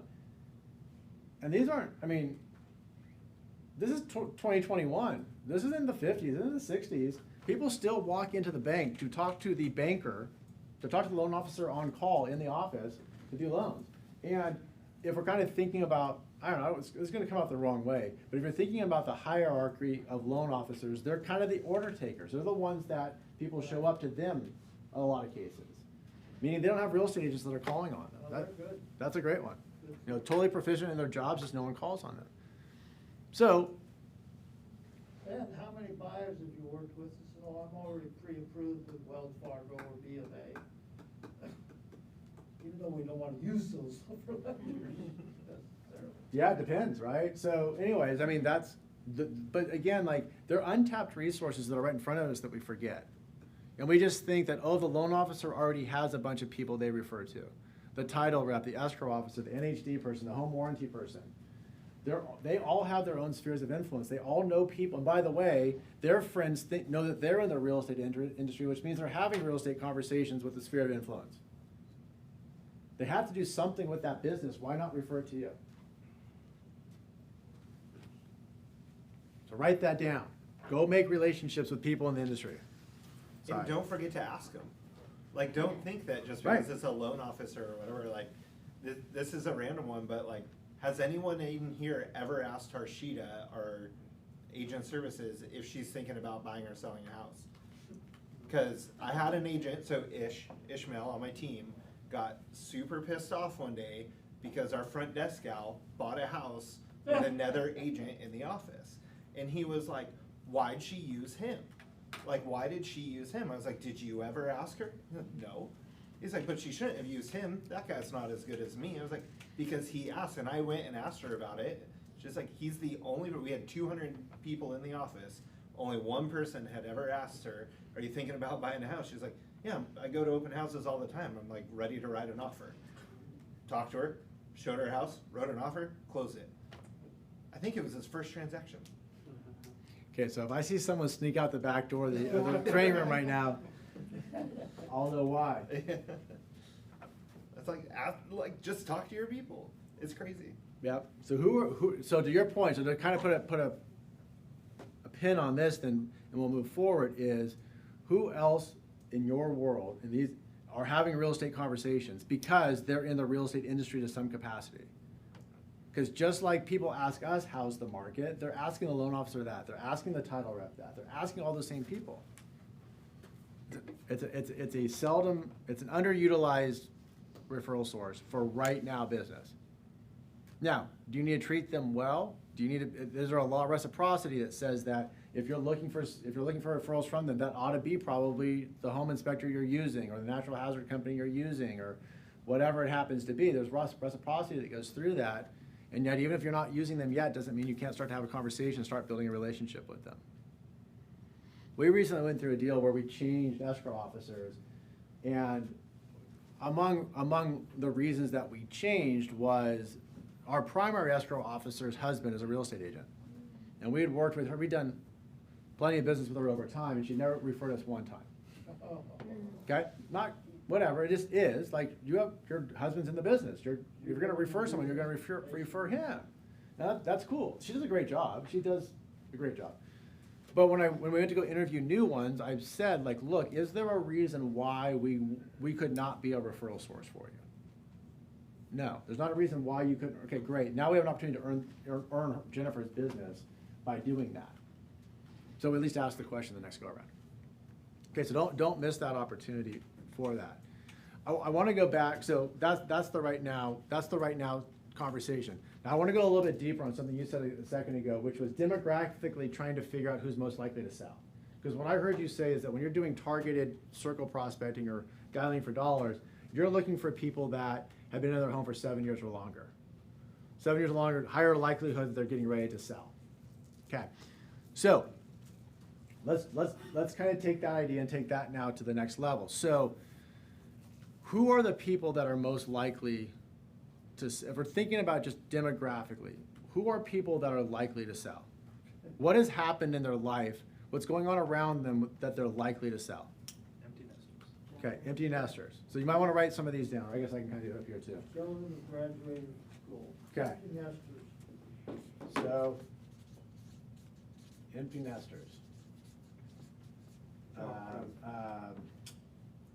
Investors. Who else?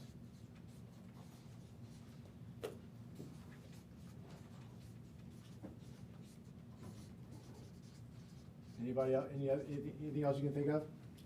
On the change to a better school district for our kids. You're right. I don't know how you'd figure that out though. Let's say my school district for high school is 6 or 5. Okay. And we want a better school district for my kids, like 9 or 10 or 8 above.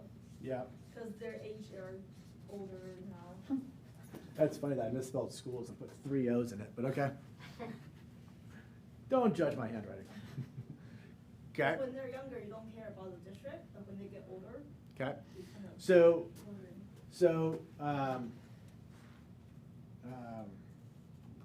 right. I'm gonna just write it this way. So elementary, middle, and high school. Okay. We'll run through these for a second. So, in no particular order. My belief is, it's not fact, my belief is the investors right now are an under-marketed to segment of the buying and selling population. So here's the deal. Someone give me a stat. How much more is a house worth today than it was a year ago in Fremont? 100,000. As a percentage?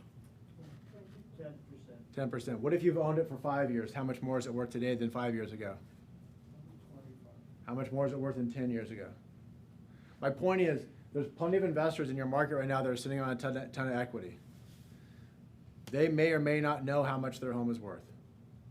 They may or may not know what's going on in the Fremont market today. They may think that the home that they bought for, I don't know, $700,000 is now worth $750,000, when in reality it's worth 1.1.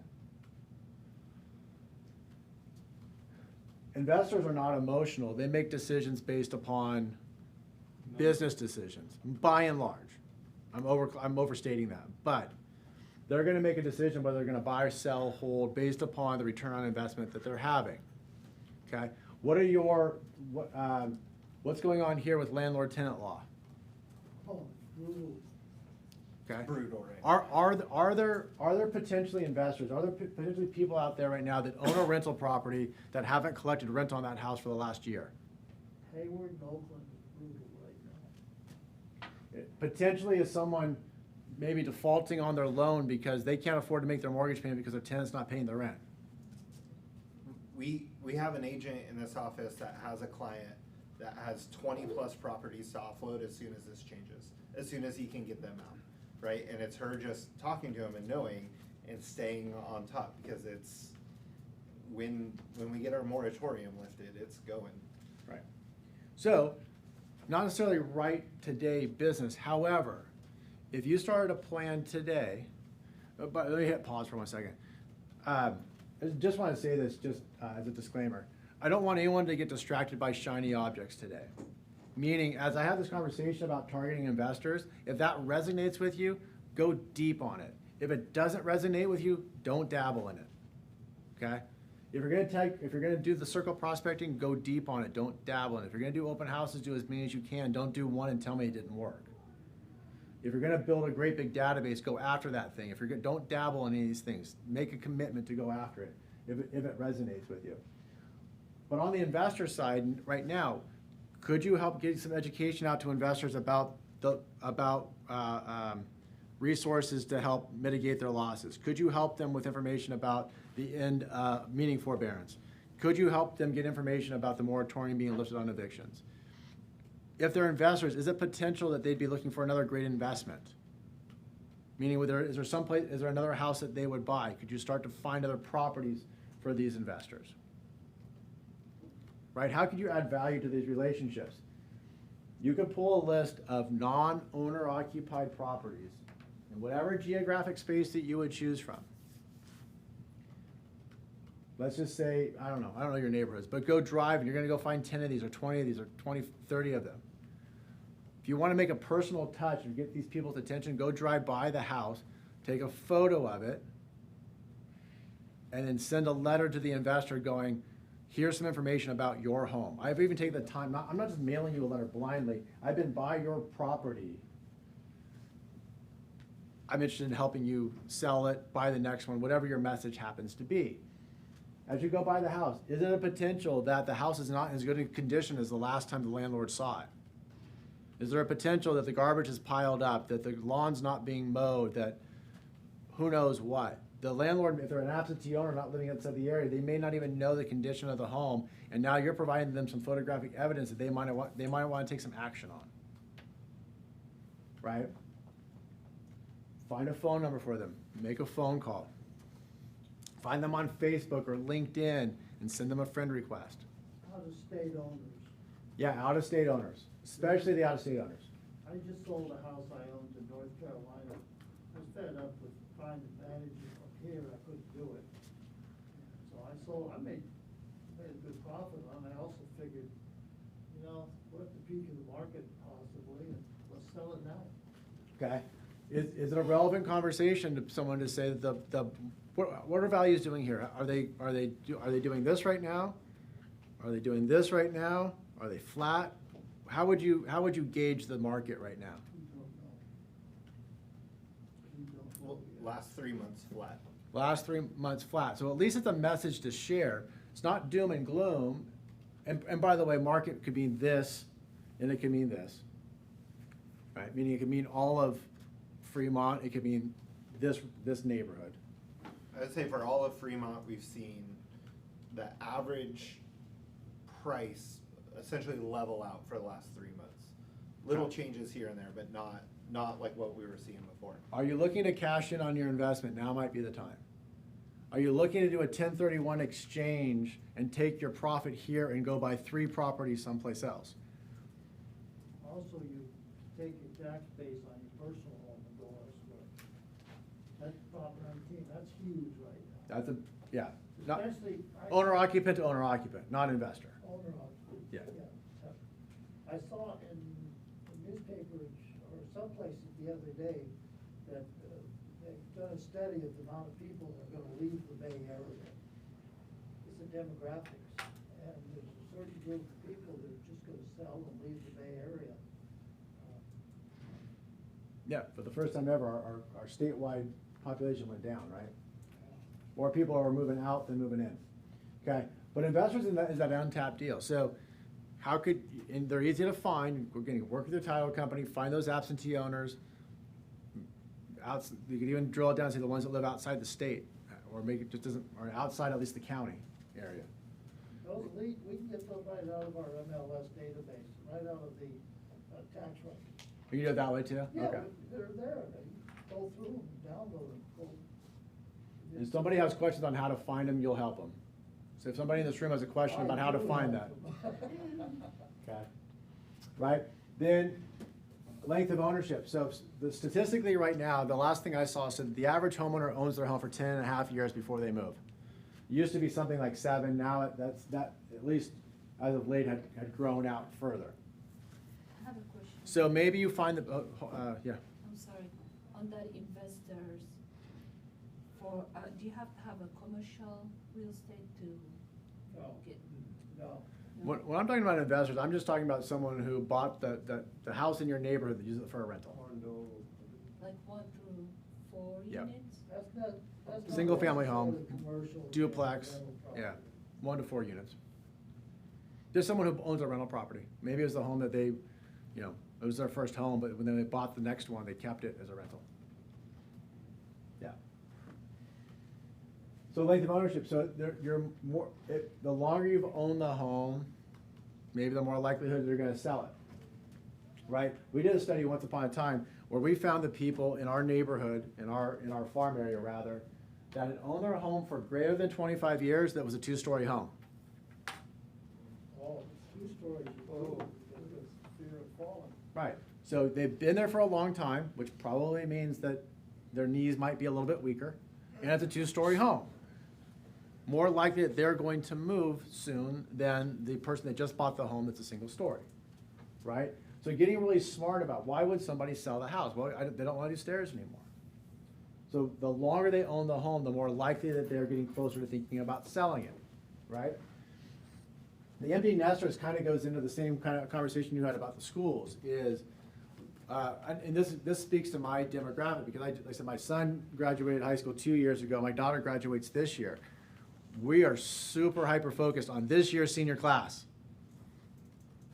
high school senior class, because we know that when they move out, mom and dad don't want to live here anymore. They want to move to Tennessee. They want to move to Kentucky. They want to move to Utah. They want to move to Boise. We're marketing the heck out of our high school seniors' parents. You took it to the next level down to say the people that haven't even started school yet, making decisions, whether that's elementary school, going from elementary to middle to high school, graduating high school and going on. It's a little bit harder. I don't know how you find that data other than if you just have class lists for your own particular students. I'm sure there's a way to do it. I just don't know where you would get that information. You can go visit all the local preschools. make relationships with all the preschool directors. Come back to the PTA. Yeah, exactly. Honestly, the PTA, could be a great lead generation source. Okay. So we hit on all those. So we talked about that. We just talked about that. So, well, I'm going to hit on those last two, and then we'll open up for questions. So at the very beginning, you asked a question about knowledge and confidence. Do you want to restate that question again, or do you recall what it was? Just not being like a mediocre listing agent. Like, what can you do to perform at your highest level? Okay. More than average. Come to great classes like this. I'm just kidding. I'm just kidding. So I always think about it this way: is my goal for my database is to be the local economist of choice. You hear that phrase around Keller Williams speak a lot. It's one of our internal phrases. But to be the local economist of choice, which to say that differently is whenever one of those people in my 1500 or one of those people on Facebook or whatever else, if they have a question about real estate, they think about me to be their news source instead of the Fremont Times, instead of ABC News or Fox News or whatever else. If they've got a question about real estate, I want them asking me and not going someplace else. So what do they want to know? They want to know, generally, they want to know, are prices going up? What are prices doing? How much buyer activity is there out there? How much are they selling? What's the absorption rate? So, kind of what's on the market? They want to know about interest rates. So just with that information, just with that baseline, prices up or down, inventory levels up or down, interest rates up or down. You're not even making a prediction, by the way. You're providing factual information. Ultimately, they're probably going to ask you for your opinion, but state the facts. What else might they want to know about that would impact the value of their home? You guys have, I'm not going to write it down, employment. Who's coming in, who's going out? Who's hiring, who's laying off? Who's opening up shop, who's closing down shop, right? That's the only kind of other category outside of that.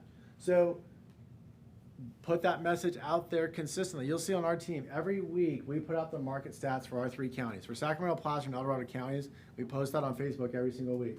It's just a snapshot about inventory, prices, just a touch. That's just a Facebook thing for anybody to take a look at. And we create it through command. Yeah. So where do you get the best source of data for like that type of information? Like what's the most? I use my MLS. Your MLS? Yeah. Yeah. Do you guys have, attached to your MLS, do you guys have trend graphics? Do you have a, well, MLS will pull report. I don't know what your MLS is. If you have questions about that, I'm sure Jason can help you to get it. That starts to let you be the local economist of choice. Just that does that, right? Knowledge equals confidence, knowledge equals power. Around that. So I'm going to pull something up on my phone real fast, because this happened on the way here. Where are we at? Elizabeth, right here. So we have a client, it's our only unsold listing. Go figure. Why is the house unsold? Anybody want to guess? After 45 days? Overpriced. Thank you. It's the only reason. It can't be anything else. She won't listen to us, but that's the only reason. So this house is on the market for $1.1 million or $1.140. So I said, Elizabeth, my assistant, I said, pull everything in El Dorado Hills. So this house, our listing is on for $1.1 million. I said, Elizabeth, pull every listing that in El Dorado Hills between $1 million and $1.2 million, so this house right in the middle, that's active, pending, and sold over the last, since August 1st, so the last 72 days. And what I want to know is, for the active ones, what's the average days on market for the active ones? What's the average days on the market for the ones that are pending? What's the average days on the market for the solds? And for ones that have sold, what's the average list to sales price? So I'll say it again. Days on the market for the actives, days on the market for the pendings, days on the market for the solds over the last 72 days.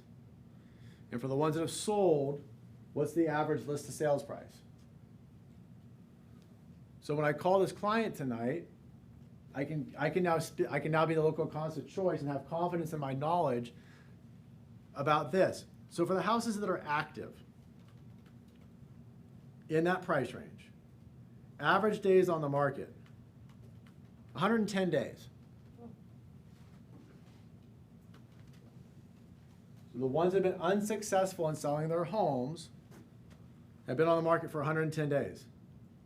For the ones that are pending, you want to guess how many days on the market those were active before they went pending? 10. You guys are close. You guys are on the right track, right? So people that are testing the market for 110 days that have not been successful, active. The ones that were successful went pending within 10 days, and the ones that on average that sold went pending after 11 days. Which is to say that if you take your real estate agent's advice on price, you'll go into contract. And then the average list to sales price, the one that sold for $47,000 above list.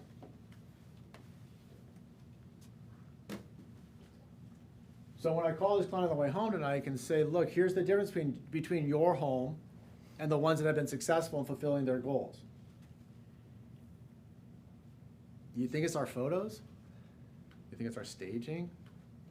Do you think it's the open house we did? Can't be any of those things. It can only come down to one thing, it's the price. And because I have the knowledge, I can speak confidently around what that is. Pretty simple. Systematic, provable, concrete, black and white, factual, not emotional. Now, she may or may not take my advice, right? But at least I can speak with confidence about what it is. So as you go into an appointment, my point in bringing that up is when you go into an appointment on a listing and you're going to have those types of conversations, be able to pull that type of data so that you come off as if you know exactly what you're talking about. Okay? Is that helpful? Yes. Is that helpful? So, and then I want to jump over here to this current client referral. I've done a really great job on my slideshow, by the way. Yeah, I really like it. It's pretty good. Yeah. I put up one slide. You put up. My computer I can tried. tell you put a lot of time into it. Well, I did. So I will say this. I did bring everybody a gift that Jason's going to give you. I'm going to email you this Win with Sellers manual. Okay. I have the student edition sitting here, so I'll send it to you before I go. Perfect. Because if you want to get into the details about some of this stuff, it's really in there. I really had hoped today to honor what you guys asked for on here, which I hope I'm achieving that. Because the manual's the manual. You can do the manual on your own if you chose to. So on the current client referrals, You're a great opportunity for right now business, which is an awesome segue on how to end with this. An awesome opportunity for right now business are the people that you're already talking to real estate about. So how many people, do people know what the reticular activator is in your brain? So it looks like this. Again, if you guys have been around Keller Williams for a long time, you've heard these stories, but it's the idea that you're thinking about going to buy a new car. You're thinking about going and buying that white Tesla. What's S? Is that a thing? Sure. Yeah, that's sure. a thing. Tesla S, right? As soon as you go and you buy your white Tesla S, and you drive around town, you notice that everybody else is driving a white Tesla S.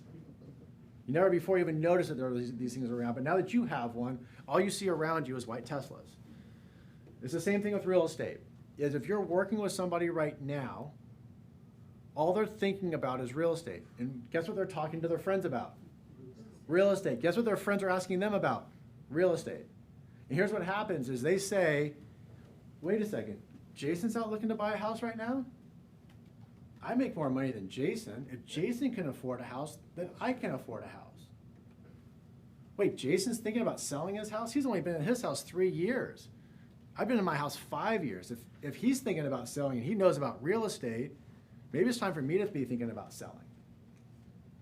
And all they're doing is they're talking to their friends, their family, their sphere of influence, their database about real estate. They want to know about the house that they're shopping for. They want to know about the house they just closed escrow on. They want to know about why they're selling, where they're moving to. All their conversations with their friends, their families on Facebook, all that stuff is real estate related. If you're not having a direct conversation with your current clients about their friends and family, you're missing out on a golden opportunity. So if you're looking for something else to take action on today, think about the people that you're presently talking to about real estate. So when I say current clients, what you didn't hear me say is the one that you presently have in escrow. That one works just fine. You didn't hear me say the one that you just sold the house to a month ago. That one's perfectly fine too. Don't miss the opportunity about the ones you're presently showing houses to now. I think as an industry where we do a decent job is we get to the closing table, we've done our job, they're happy with our services, we're handing them the key and the bottle of champagne to say congratulations. We're really pretty good about asking for referrals at that point because they're happy at that point. The opportunity is you're in relationship with these people, if they're a buyer, let's say, you're probably showing them, you've gotten them pre-approved, you've shown them houses for a certain amount of weeks or months, you've written 2 or 3 offers before one got accepted, you're now in contract for a certain amount of time. So with any particular buyer, you're probably in relationship for anywhere between 60 and 90 days before they close escrow and go on to the next thing in life. Every day for 60 to 90 days, they're having some sort of real estate conversation with somebody else. Are you planting the seed with that person, with that buyer, with that seller, that you're open for business and looking for more opportunities to serve people in the community? So, what type of dialogue could you have with your current client that would cause them to think about you as a referral source? What could you be saying? How can you set yourself up for success in that arena? You can ask them how the experience has been, how the service has been, and have them come with the positive feedback. Follow up that with who else do you think would be interested in having the same experience as you? Perfect. I'm gonna break that down. Even what you said is spot on. I'm gonna break that down even a little more simply.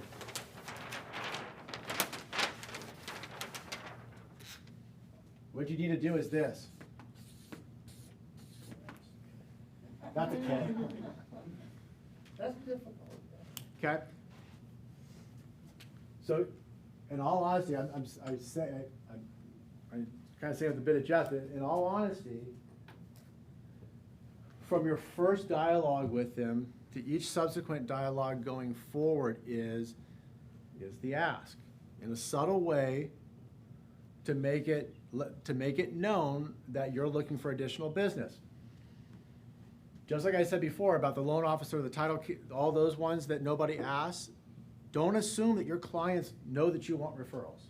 We're in sales. We know that referrals is the lifeblood. But if someone is not the mindset of a salesperson, they may not know that you're looking for more business. I know it sounds silly, but and to say that differently, they may think that if you only are a buyer's agent for $1 million homes in Fremont. They may not know that you serve Morgan Hill. They may not know that you serve Livermore. They may not know that you work with sellers. So if you don't ask, you're doing yourself a disservice. You're limiting your chances of it. So from the very first time that you meet them, you can say something along the lines of, it's my goal to provide you such a high level of customer service that undoubtedly that you would refer your friends and family to me. Very first conversation, you're letting them know that you're open and receptive to other business, to your other referrals. It's my goal to deliver on such a high level of customer service that undoubtedly you would tell your friends and family that if they have buying and selling needs, they think that you would refer them to me. And then throughout the conversation, as you're showing them homes, is there anybody else in your world that has some real estate questions that I can answer? And that's a very simple ask, and I'll say it again. Is there anybody else in your world that has a real estate question that I can answer?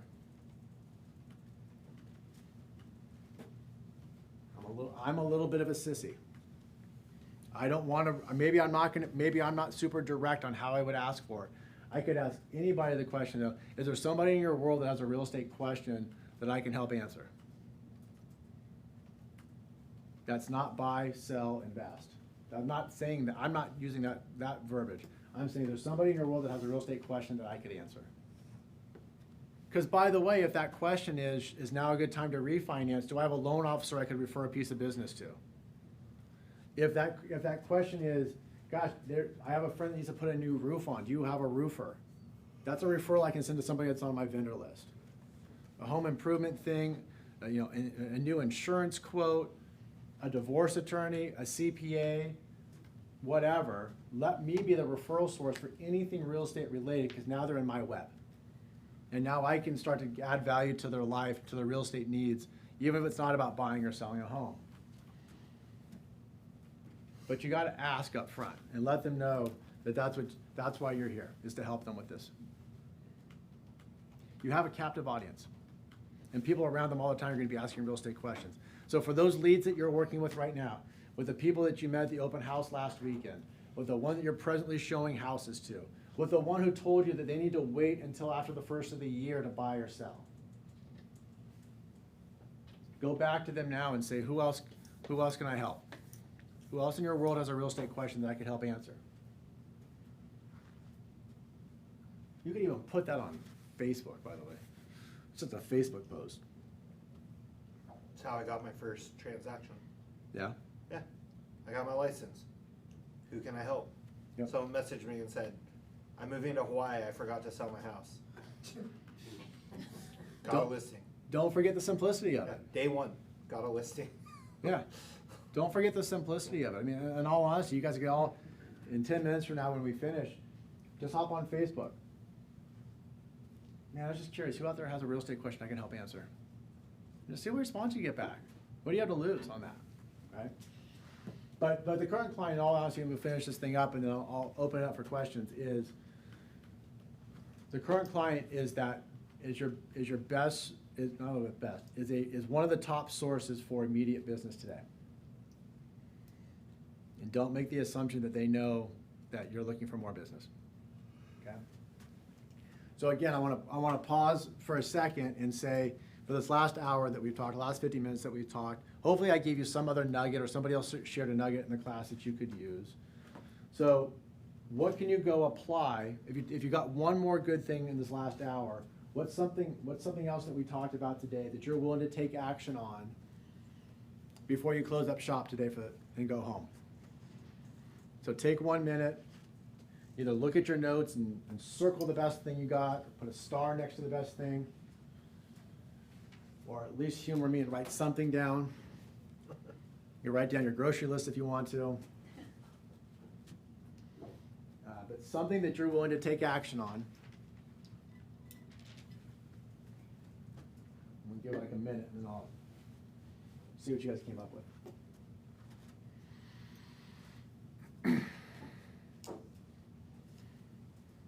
I gotta keep moving because I'm sore from my fall. Do you see that? Mm-mm. What'd you fall on? Were you on a one wheel? No, I was just running. Oh. I was just putting left, Even right, worse. left, right, left, left, left, left. So you get for running. I know, stupid exercise. Got my head, hands, Oh, knee, man. my shoulder. It's all beat up. All right, who has one they want to share? Anybody have one they want to share? Something that they're willing to take action on after today's conversation? Yeah. Being the economist, sorry, No, good. Well, we'll let you go first. being the economist. Local economist. Okay, so what does that mean to you? Meaning, how would you apply it? In my conversations with both buyers and sellers, have these stats with me, talk about the area, what's going on. Perfect. So the market stats, knowing about the trends, so that when people ask you a question, you can give them evidence, not an opinion. Right. Great. Love that. Yeah. Update the database with the full addresses. Yeah. Perfect. Big, it's a big one. That's a big one for sure. Anybody else have one? Yes, sir. He actually posts in Dropbox monthly, you do it monthly. All I the do it stats. weekly. I know every Monday morning how many sales were last week, how many pendings, how many, not closings, but I'm looking at the pendings every Monday morning for the last week. I'm looking at the new listings, not just for Fremont, but for Newark, Union City, for Pleasanton, for San Leandro, for Hayward. So What are you doing with the information? So you collected it. What are you I doing share with it it? with You- my clients. Good. Yeah. And how do you share it? I have it right on my phone. I said, let me show you what happened last week. Okay. How's the market? Market's amazing right now, but let me show you something. We had so many pendings we had so many new listings last week, but we also had more sales and we had new homes come on the market. Here's the actual data right here. Perfect. That's awesome. Now that you have it, you want to share. Ultimately, from my perspective, you want to share that with as many people as you possibly can. Sure. Yes, the person you ran into the grocery store, and yes, the person that you're driving in the car around today to show houses to, but also all those people that are just out there in the world too, potentially on social media or on a newsletter or some other avenue, so that you're expanding your net, you're expanding your sphere of influence or your reach on Yeah, that. that can be posted on social media. Yep, easy. The total market overview that we do for each city has by price range, what's going on. Days on market, active, pending, sales, Yeah. list ratio, all that. As many, you want as many people to get that information from you as possible. Get that out to the masses, whatever your sphere of influence is, get that in front of them for that. So when they want answers, they'll come to you. And when they're ready, yeah. Okay, but don't be afraid to do that one too, right? Okay.